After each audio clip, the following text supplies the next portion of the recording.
Look up for a bit? Yeah. Alright. I'm trying to find a good spot to put this.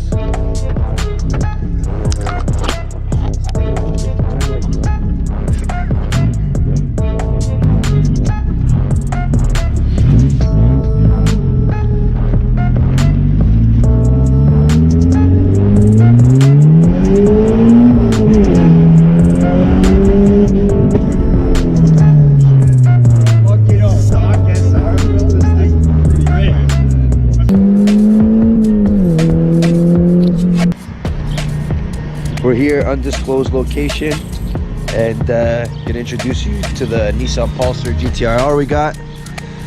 So here she is. It's a 92 Nissan Pulsar GTIR. Comes with the 4-cylinder turbo. It's the SR20.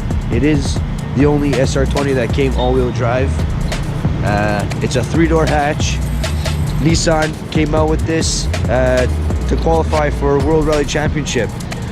And correct me if I'm wrong, but I believe they only made something like 13 or 15,000 of these cars.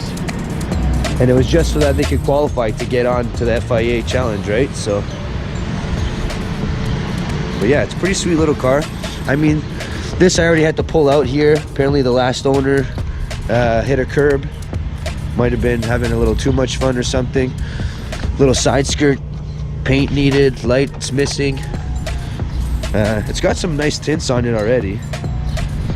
As far as exterior goes, paint is in pretty neat condition. Like, I'm actually now having it out in the sun, like, it needs a wash, but it's actually pretty fucking good. He's got some weird like accents. This carbon fiber there, I don't know if that's OE. He's got it again on the pillars, and then I saw it on the trunk.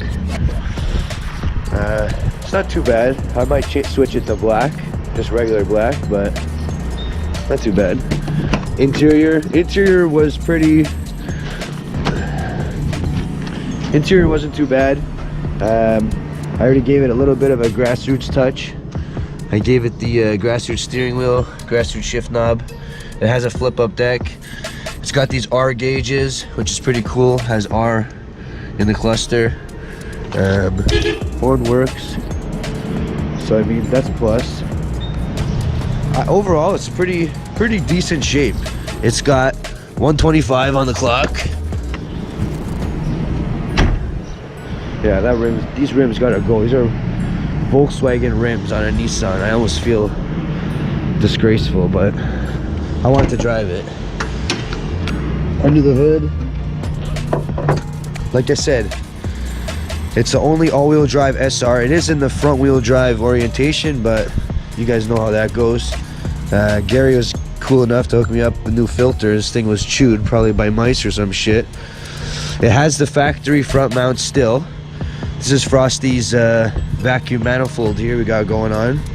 So straight away, we're gonna do grassroots front mount intercooler, grassroots fuel pressure regulator, and we're gonna fiddle around with the boost controller just to see how much jam this thing can pull. But guys, I just sold my R33 GTST, and like, that thing was pretty stock intake exhaust, but this thing, once it got intake exhaust, and I'll tell you, this thing is way more fun than that GTST was. I only drove it around the block.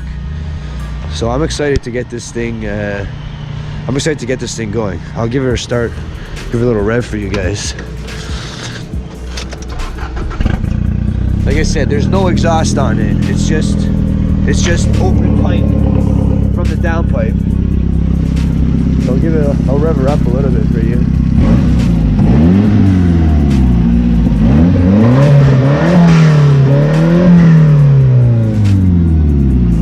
Throttle cable's a little loose there. It's probably gonna fly off on the drive back. I guess Frost missed that one. But yeah, other than that, it's going pretty good. Gonna get some beauty shots of it now. Need a little breather on this. But yeah, I'm excited. Stay tuned. When we got this thing, it didn't run. It barely idled. Didn't know what was up. Frosty changed a whole bunch of parts. Long story short, Frosty came through with diagnosing and figuring this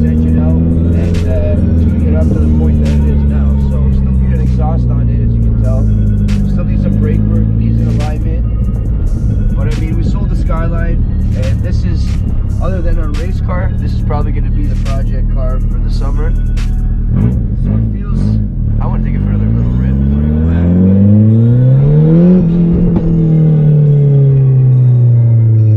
This thing is gonna be fun.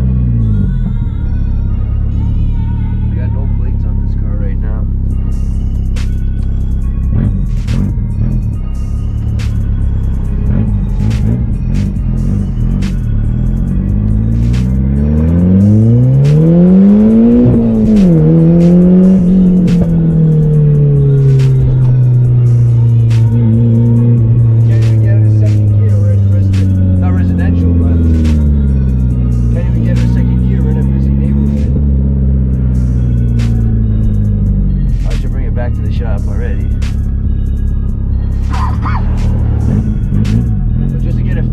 Car's got individual throttle bodies. The blip of the throttle that you can do is crazy.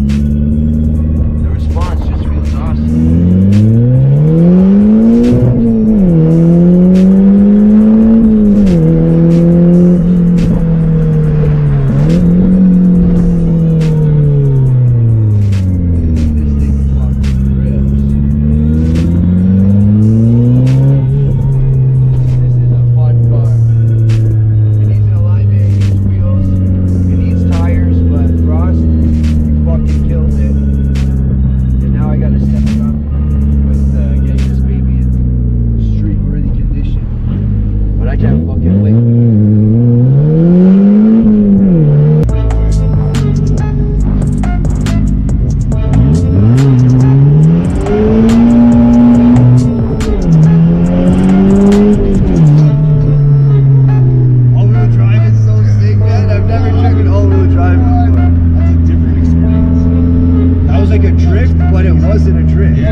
Drive shafts out, bring it to fucking drift jet. Yeah, do that.